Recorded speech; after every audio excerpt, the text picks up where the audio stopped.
Most people think a civilization is measured by its towers. The truth is, it's measured by who gets left outside the gate. The storm arrived an hour before sunset.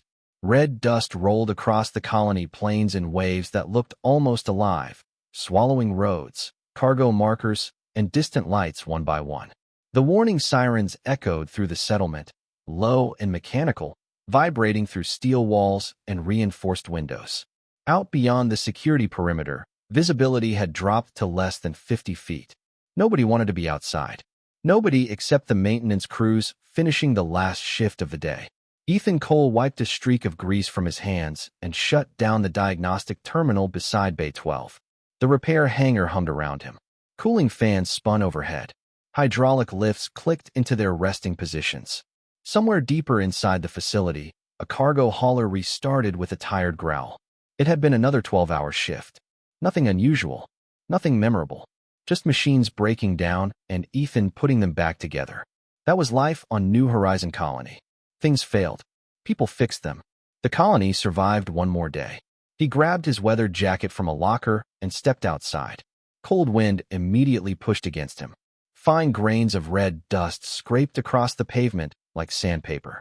The colony lights were already glowing against the darkening sky, casting long amber reflections across metal structures and cargo containers.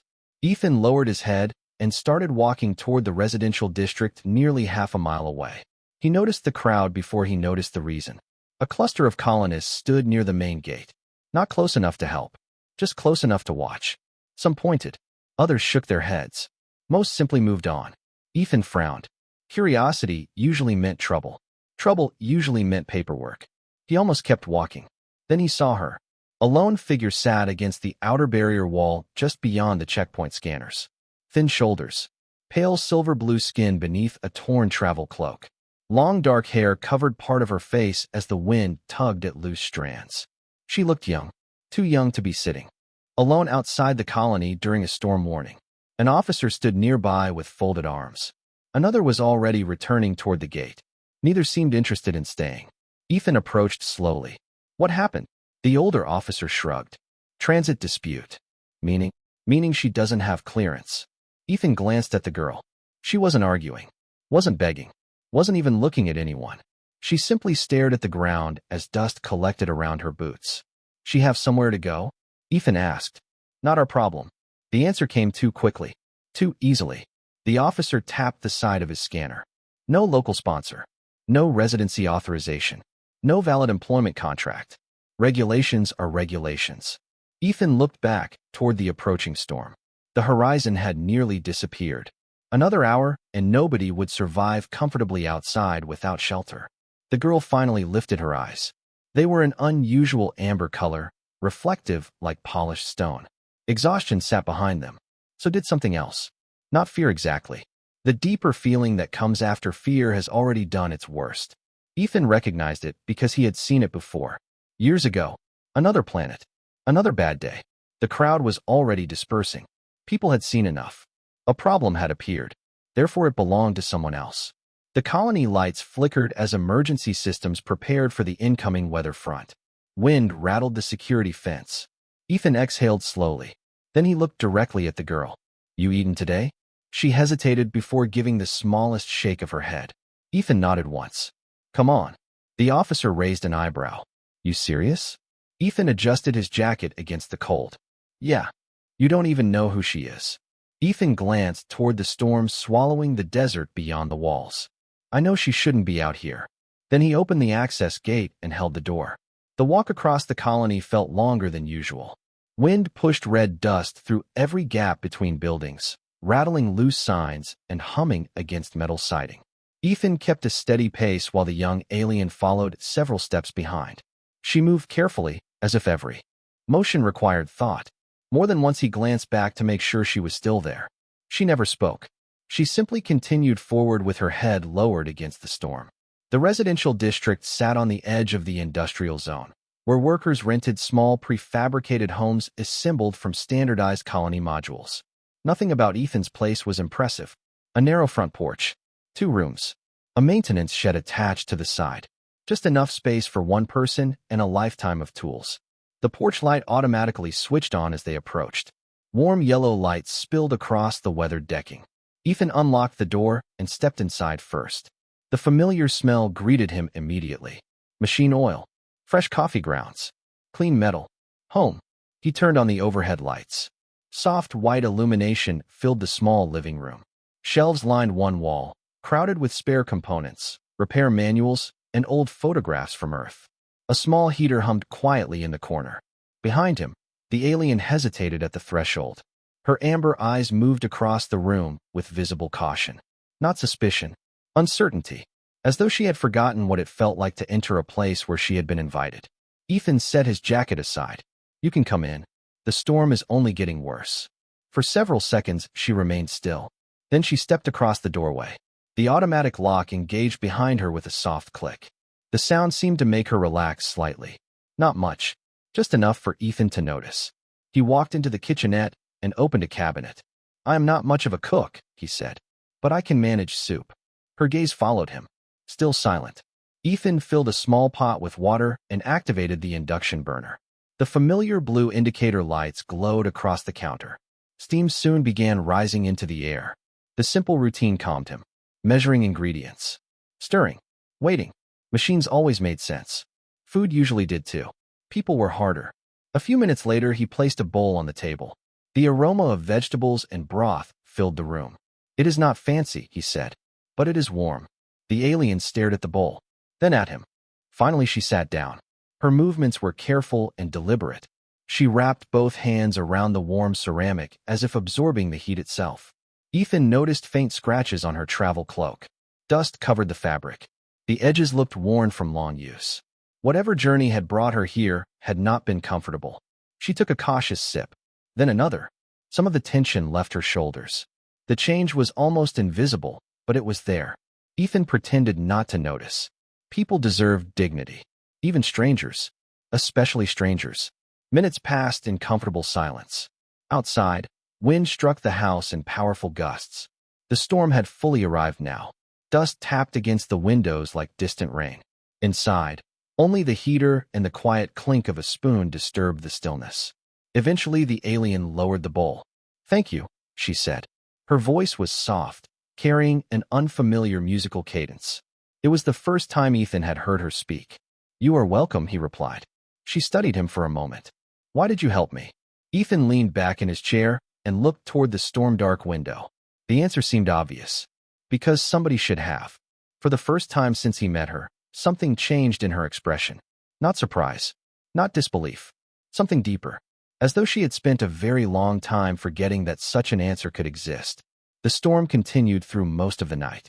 By midnight, the windows had become opaque behind layers of red dust, and the colony weather network reported wind speeds approaching 70 miles per hour across the open plains. Ethan had heard storms like this his entire life on frontier worlds. The sound always reminded him of distant ocean waves, except there was no ocean here. Only endless rock, dust, and silence.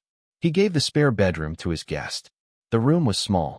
A narrow bed, a storage cabinet, a single lamp attached to the wall. Nothing luxurious, but it was clean and warm. When he showed it to her earlier, she had looked around as though he had offered her something far greater. Ethan did not ask questions. Everyone carried things they were not ready to discuss. Some scars were visible. Others were hidden so deeply that even time struggled to reach them. Morning arrived beneath a gray sky. The storm had passed, leaving the colony unusually quiet. Ethan woke before sunrise, following habits built from years of maintenance schedules. The coffee machine started automatically at 6 o'clock sharp. Its familiar aroma soon filled the house. He stood by the kitchen counter reviewing repair assignments on his tablet, while sunlight slowly pushed through the dusty windows. A few minutes later, he heard movement from the hallway. The alien emerged cautiously from the spare room. Her cloak had been cleaned overnight by the household fabric recycler. Without the layer of dust covering it, the material revealed intricate silver patterns woven into the dark fabric. Ethan noticed them immediately. They were not decorative. They looked ceremonial. Expensive. The kind of craftsmanship rarely seen among travelers with nowhere to go. She seemed embarrassed when she noticed him looking. The recycler repaired some of the damage, she said quietly. I hope that was acceptable. Ethan smiled. The machine does not ask permission. It just fixes things. To his surprise, she almost smiled back. Almost. He poured a second cup of coffee before remembering that she might not drink it. Sorry. He opened another cabinet. Tea. Her eyes widened slightly. You have tea? Several kinds. That is unexpected. People tell me that often. The faint amusement in her expression lingered for a moment before fading. Still, it was the most relaxed Ethan had seen her. They sat across from each other at the small kitchen table. Morning light painted soft gold across the room. Outside, maintenance drones buzzed between rooftops, clearing accumulated dust from solar panels. Life inside the colony had already resumed. Workers heading to jobs. Children boarding transit shuttles. Deliveries moving between districts. Normal life. Yet somehow the quiet conversation unfolding inside the small house felt more important than anything happening beyond its walls. I never learned your name, Ethan said. She lowered her gaze to the steam rising from her cup. Several seconds passed. Then she answered, Lyra. Ethan nodded. Nice to meet you, Lyra. She studied him carefully. You say that as though it is true. Why would I say it if it was not? Another silence followed. Not uncomfortable. Thoughtful. Finally, she asked, do humans always trust strangers so easily? Ethan laughed softly. Not even close. Then why trust me? He considered the question. I do not trust you yet. Her eyebrows lifted. You do not. Trust takes time. He pointed toward the spare room. But offering shelter is different. Lyra seemed genuinely confused. How? Ethan looked out the window at the awakening colony. Because someone can need kindness before they earn trust. The words settled quietly between them. Lyra stared into her tea. Her fingers tightened slightly around the warm cup.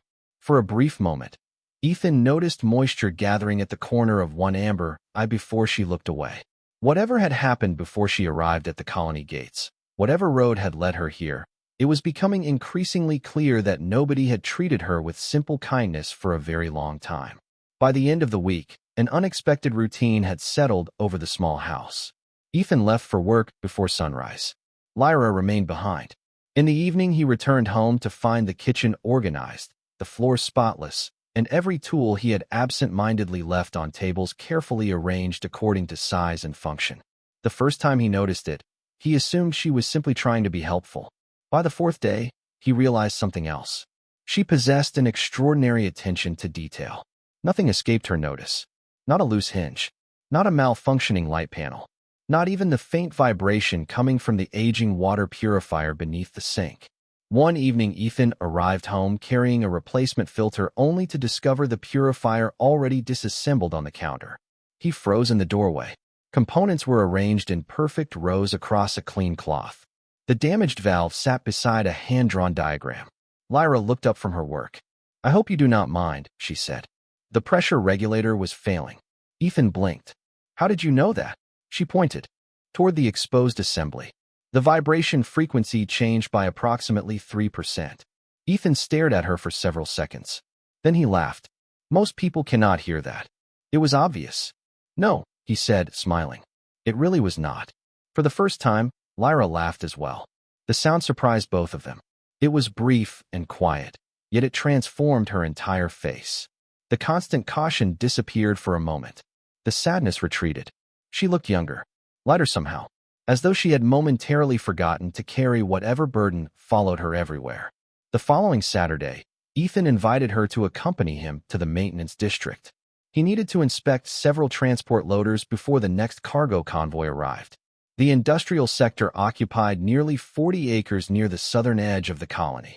Tower cranes stretched into the sky. Cargo containers formed long geometric rows between warehouses. Service drones floated overhead, carrying replacement parts from one facility to another. To Ethan, it looked ordinary. To Lyra, it seemed fascinating. Her eyes followed everything. Automated welders, conveyor systems, navigation beacons.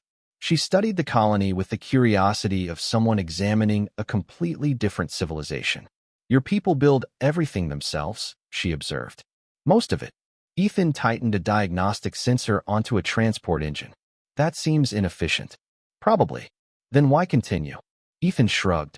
Because when something breaks, we understand how to fix it. Lyra considered that answer carefully. Nearby, A loader operator waved at Ethan before climbing into a vehicle cab. Ethan returned the greeting. The exchange appeared simple enough, but Lyra watched it with interest.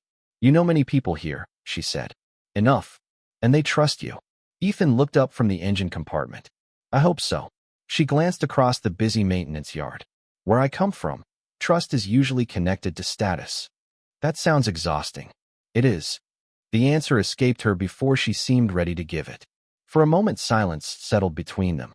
Wind moved gently across the open yard. Somewhere in the distance, machinery hummed beneath the afternoon sun. Ethan did not press for details. He had learned that questions often close doors. Patience opened them. Instead, he handed her a diagnostic scanner. "Want to help?" She accepted it carefully. "You trust me with equipment worth 40,000 credits? You fix my purifier." A faint smile appeared again. This time it remained. Together, they spent the afternoon working beneath the bright frontier sky, surrounded by machines and ordinary people. And for the first time since arriving at the colony, Lyra no longer looked like someone searching for a place to belong. She looked like someone beginning to find one. Several more weeks passed, and the colony settled into the rhythm of late summer. Long afternoons stretched beneath clear skies, and the red plains beyond the settlement shimmered beneath the distant heat. Ethan noticed something changing in Lyra, though he could not have explained exactly when it began. The cautious silence that once followed her everywhere had started to fade. She still spoke carefully, choosing words with precision, but she no longer seemed afraid of every conversation. The transformation appeared in small moments. A greeting offered to a shopkeeper, a question asked during lunch, a smile exchanged with one of the maintenance workers. Tiny things, ordinary things, yet each one felt important. One evening they sat together on the front porch after dinner. The air carried the scent of dry soil cooling after sunset. Above them, the colony shield generators shimmered faintly against the darkening sky, creating delicate waves of blue light that blended with the first stars. Ethan leaned back in his chair holding a cup of coffee. Lyra sat beside him with tea resting between her hands. Neither spoke for several minutes. The silence felt comfortable, the kind shared between people who no longer needed words to fill empty space. Eventually, Lyra looked toward the distant horizon. "Your people spend a great deal of time watching sunsets." Ethan smiled. "Guilty. I have observed this many times." "And your conclusion?" She considered the question carefully. "I do not understand it." Ethan laughed softly. "That sounds about right." Her amber eyes reflected the fading sunlight. "The event occurs every day. It is predictable. There is no practical benefit. Not everything needs a practical benefit." Lyra tilted her head slightly. "That philosophy explains many things about humans." Ethan took another sip of coffee. "Good things or bad things?" "Both." Her answer carried enough honesty to make him grin. For a moment, they simply watched the sky together. Gold became orange. Orange faded toward violet. The colony lights slowly brightened beneath the approaching night. Then Lyra spoke again. This time her voice was quieter. "May I ask you something personal?" Ethan nodded. "Sure." She hesitated. "Why did you come here?" He looked across the settlement. The question reached further back than most people realized. Beyond New Horizon. Beyond his job. Beyond the life he lived now. "I grew up on Earth," he said. "Small town. Not particularly exciting." Lyra listened without interruption. "After my parents passed away, I spent several years moving between colonies.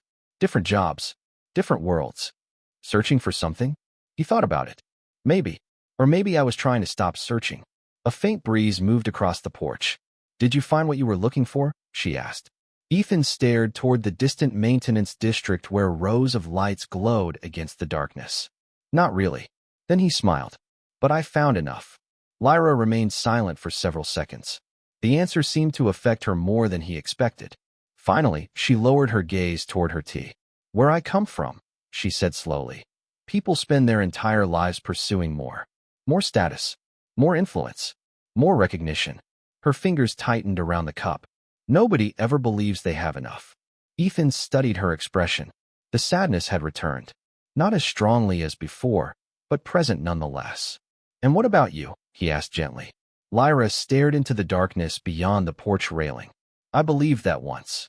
The words carried a weight far greater than their simplicity. Ethan sensed an entire history hidden behind them. Expectations. responsibilities, regrets. Yet he did not push further. Instead, he nodded.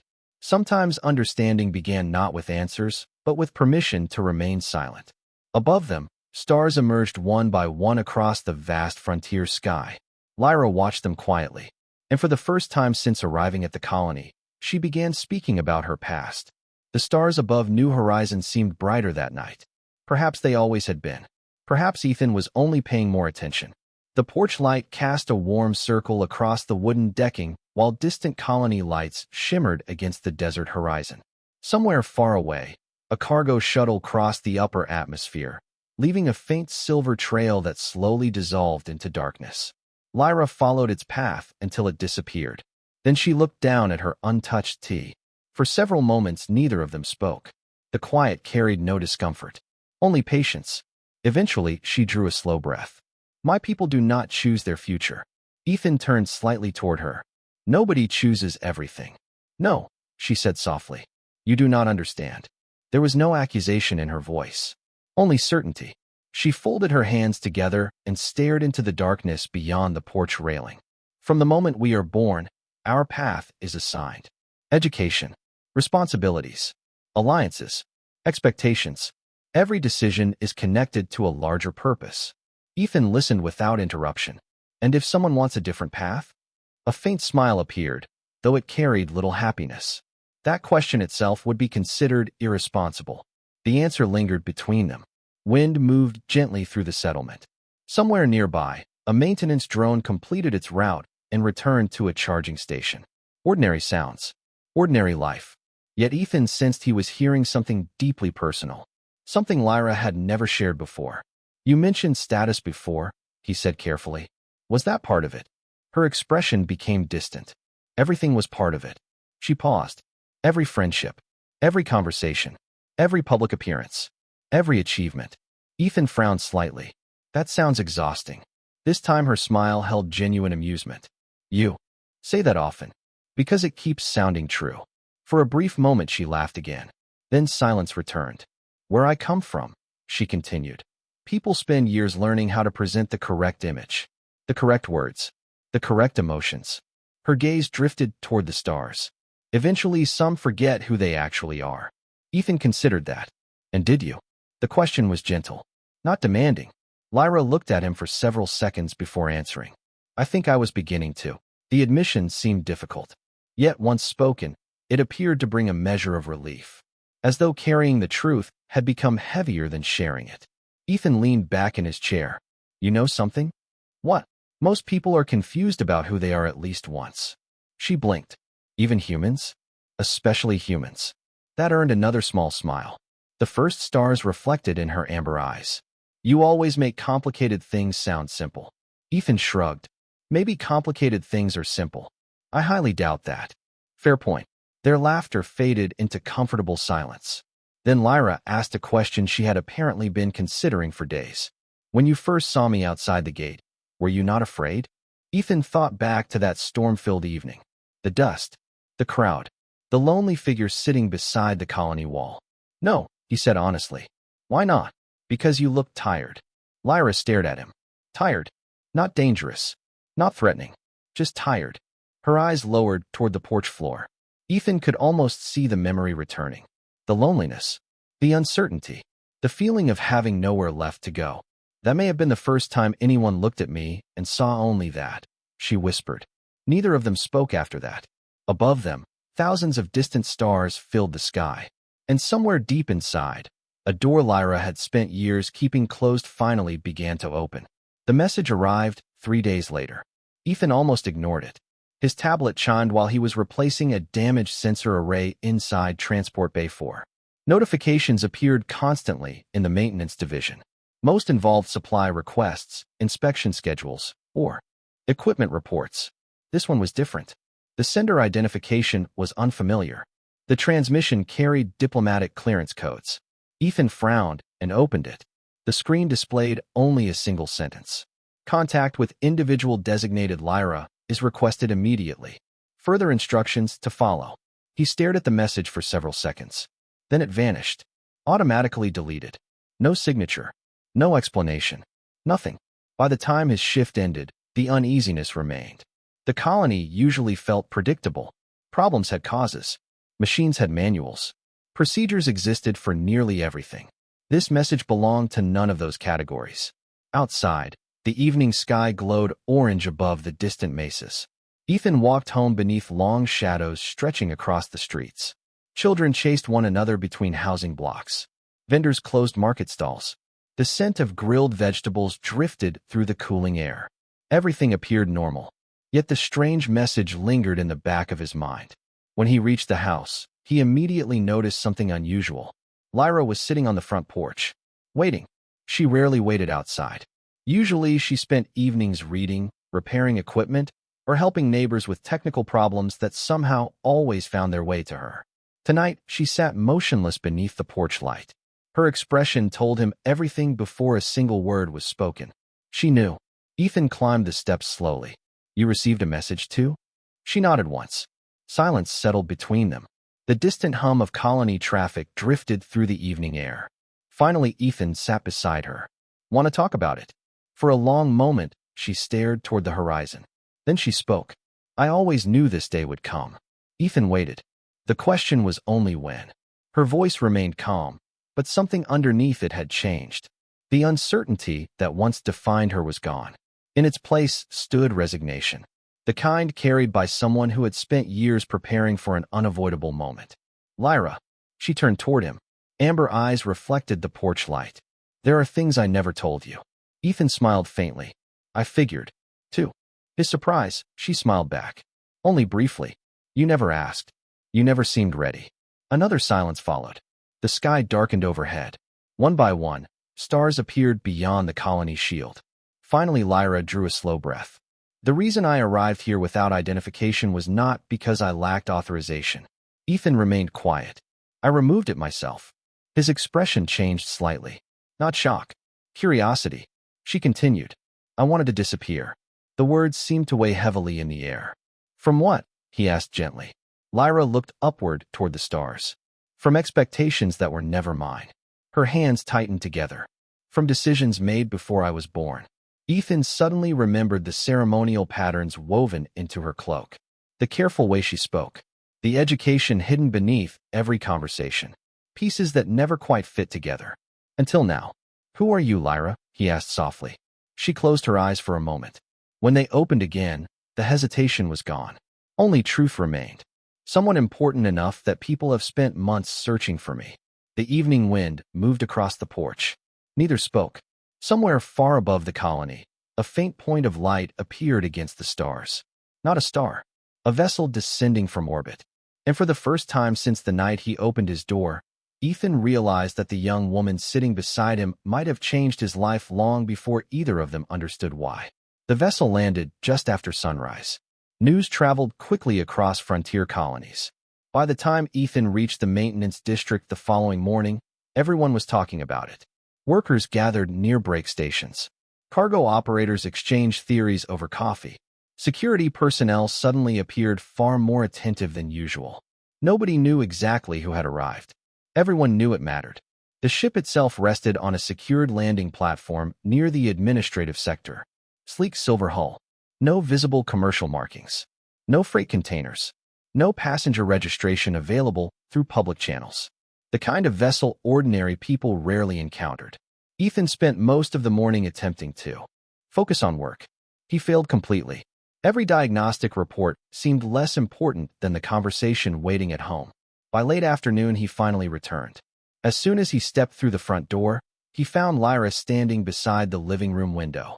She had not changed into her usual work clothes. Instead, she wore the restored ceremonial garment hidden beneath her travel cloak. The silver pattern seemed brighter now, more deliberate, more significant. The moment felt strangely familiar, as though she had been preparing for it long before arriving on New Horizon. Ethan closed the door quietly behind him. Neither spoke immediately. Sunlight filtered through the window, casting golden reflections across the room. Finally, Lyra turned toward him. "They are here." Ethan nodded. "I guessed." A faint smile touched her lips. "You usually guess correctly." He walked farther inside. "You planning to tell me the rest now?" The smile faded. Not from sadness. From acceptance. "Yes."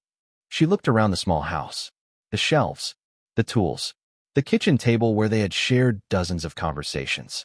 Every ordinary detail seemed important suddenly. My full name is Lyra V. Solarin. Ethan waited. I am the designated heir to the Solarin Assembly. Silence filled the room. Not because Ethan failed to understand. Quite the opposite. He understood enough. The Solarin Assembly governed dozens of star systems across the sector. Its representatives appeared regularly in news broadcasts and diplomatic summits. Its decisions influenced trade routes, scientific programs, and interstellar agreements affecting billions. Ethan stared at her for several seconds. Then he nodded. That explains the cloak. Lyra blinked. The cloak. I knew it was expensive. For a moment, she simply stared at him. Then an unexpected laugh escaped. Genuine. Bright. Human. Ethan grinned. What? I just revealed one of the largest political secrets in this region. And your first observation concerns clothing. I am a mechanic. We notice materials. Her laughter continued for several seconds before finally fading. Yet beneath it lingered visible relief. The fear she had carried while revealing the truth seemed smaller now. Less powerful. Ethan studied her carefully. Why leave?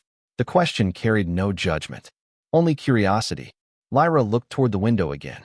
Beyond the glass, children crossed the street carrying school bags. A maintenance truck rolled slowly past. Life continued exactly as it always had. Because everyone knew who I was, she said softly. Nobody knew me. Ethan remained silent. Every conversation already had expectations attached to it. Every friendship carried obligations. Every decision belonged to someone else. She lowered her gaze. Eventually, I realized I had spent my entire life surrounded by people and still felt completely alone. The room grew quiet. Ethan understood loneliness. Perhaps not her version of it, but enough. Finally, she faced him again. Amber eyes steady. Then I arrived here. Her voice softened, and a mechanic opened a door without asking who I was. Neither moved for a moment. Outside, the afternoon sunlight continued sliding across the colony streets. Inside, something far more important settled quietly into place. For the first time, Lyra no longer seemed divided between two lives. She looked whole. And somewhere beyond the colony, representatives from an interstellar government were waiting to take her home. The departure ceremony was scheduled for dawn. That surprised Ethan. He expected speeches, security checkpoints, and enough bureaucracy to fill an entire day. Instead, the representatives requested something simple. A quiet departure. No public announcements. No official celebration. Just a return journey home. The morning air carried a cool desert breeze as the first light touched the colony rooftops. Ethan stood near the landing platform with his hands in his jacket pockets. Around him, maintenance crews prepared for another ordinary workday. Cargo transports followed their usual routes. The colony continued moving forward exactly as it always had. Somehow that felt appropriate. Life rarely paused for important moments. It simply carried them along. The diplomatic vessel waited at the far end of the platform. Its polished silver hull reflected the colors of sunrise. Several representatives stood nearby. Their formal attire and composed expressions revealed generations of protocol and tradition. Yet none of them seemed impatient. They waited quietly, respectfully. Lyra approached from the administrative building a few minutes later. Ethan almost failed to recognize her.